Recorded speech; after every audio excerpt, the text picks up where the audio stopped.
Hey, I just wanted to make this for the stuttering community on my YouTube.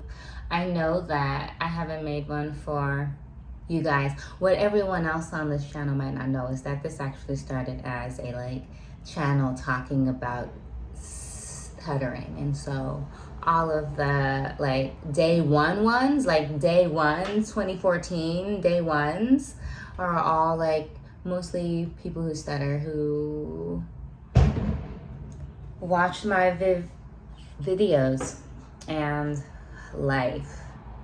I'm very excited to reconnect with the stuttering community, more so because a lot of people have been reaching out. I've had a lot of parents mostly reaching out, wanting to talk about how they can be supportive to their kids who stutter, which is always nice because parents set the tone. It is 4th of July, and so there's just boom, boom, boom going on because people think that it's great to set off fireworks at what time is it? It's 2 p.m. Come on. But parents set the tone for how a child will feel about their stutter. I did not have a parent who understood that.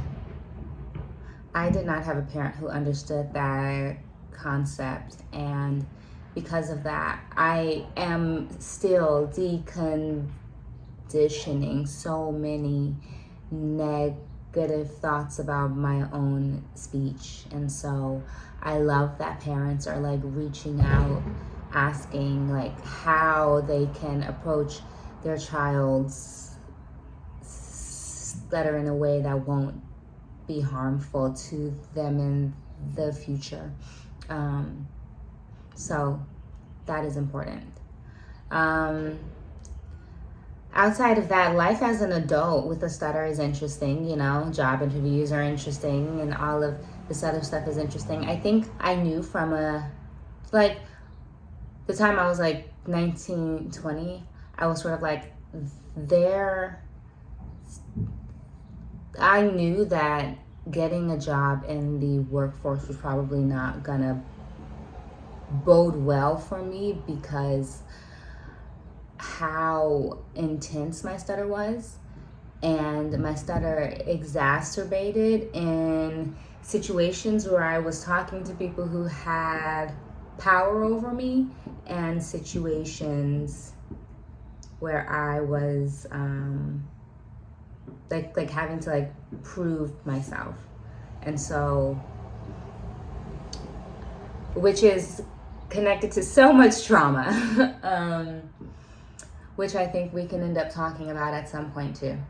But that the life of a person who stutters and then into an adult who stutters is just kind of breaking down everything that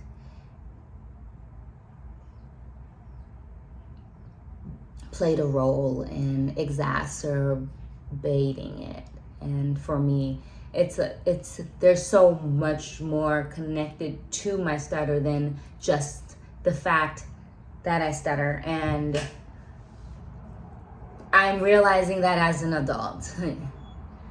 I think there are some people who have a very direct, straight line connection to their stutter. I am a person, and then I also happen to stutter, and so the stutter doesn't define them in any way, and they don't have any sort of emotional attachment to it. Whereas my stutter for a long time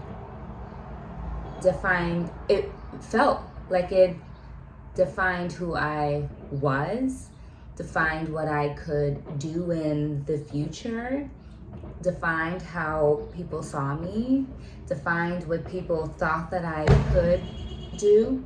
These fireworks are crazy, I'm sorry, y'all. Defined who I date, defined people's perception of my intellect so many things. And so I was, thinking and feeling all of that with every conversation that I had. And it's just convoluted, and I'm still figuring it out and peeling it apart. I'm actually writing a pilot with a lead who is a teenager who stutters. Because when I thought back to like when was stuttering hardest for me, it was when I was a teenager. When I was a teenager, it was so difficult. I'm sure it was hormones, and then just like wanting more autonomy of yourself, and not being able to speak or share opinions and thoughts in a manner that is satisfactory for yourself. You feel very, I felt very silenced. And I want to write a character who doesn't have any of that weight and who still has a stutter, but can just get through,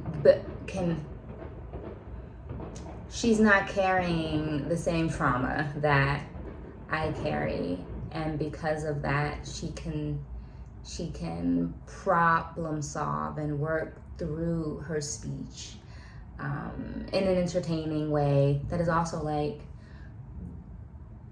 don't even want to say inspiring, but fun to watch. And so I'm really excited about that, and writing it feels fun because I get to write what I wish my teenage years were. And so there's a little bit of all of that going on with my speech right now. I want to talk to you guys more though. So if you have any questions, if you want to talk about stuff, put it in the comment section and I will make sure to come talk to y'all because I miss you guys. All right. Bye.